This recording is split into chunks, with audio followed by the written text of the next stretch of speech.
All right, this is sort 37 in the green book, and we are looking at Y plus an inflected ending. And so to clarify, an inflected ending is a group of letters that we add to the end of a word to change the meaning slightly. So when we add an S, a word becomes plural. If we add ing, it changes slightly, and if we add ed, it puts it in the past tense, generally speaking. So those are inflected endings, and we're going to look at some patterns within those when they follow the letter Y. So if we have these three endings, we're going to look at the word decay.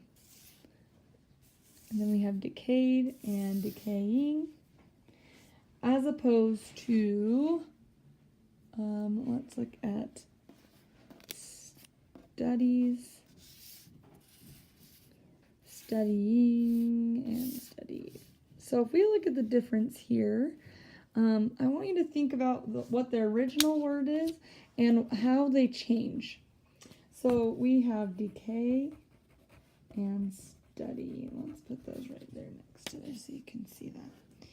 What happens to decay, the row, and what happens to studying? Well, in decays, we can see that we are going to leave the ending as is. We just add on S, ed, and ing.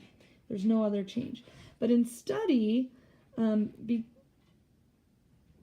where we have a consonant before the Y, it changes the Y to I here, but then with ing, it's actually going to stay the same. So the difference is that in decay, we have a vowel plus Y, and in study, we have a consonant plus Y. So we're going to look at some others. Again, with the vowel, nothing changes, whereas with the consonant, the ed and the S version are actually going to change. And let's just rearrange these here so they're in the right order. Okay, so let's take a look at a couple others. We have obey. We know that obey has a vowel before the Y, so it is going to fall into this category, which means there's going to be absolutely no change. We're just going to add the endings on. Same with enjoy. So we have enjoys, enjoyed, and enjoying. That Y just stays there kind of to help the consonant, right?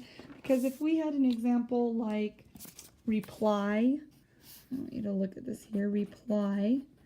If we took that Y out, oh, this is a consonant one. Never mind. This goes to the next examples. But either way, if we had one of these words like enjoy, if you take that Y and replace it with I, you can tell that looks a little bit weird. So we actually leave the Y. Because those two vowels next to each other also change the pronunciation.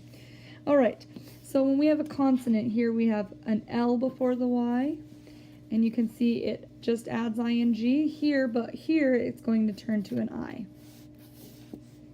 Oops. And then we have hurried, hurries, and hurrying. And we have carrying, carried, and carries. And then we have copies, copied, and copying.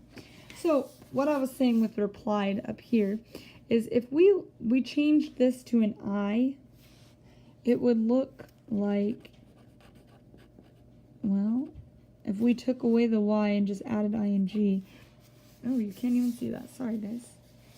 Let's just move this right here.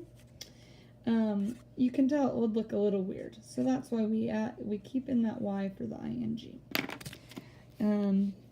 This would be pronounced repling, where we want it to be pronounced replying. And so that Y is important to stay in the ing, even though it changes to I in the other two places. All right, so this is your whole sort.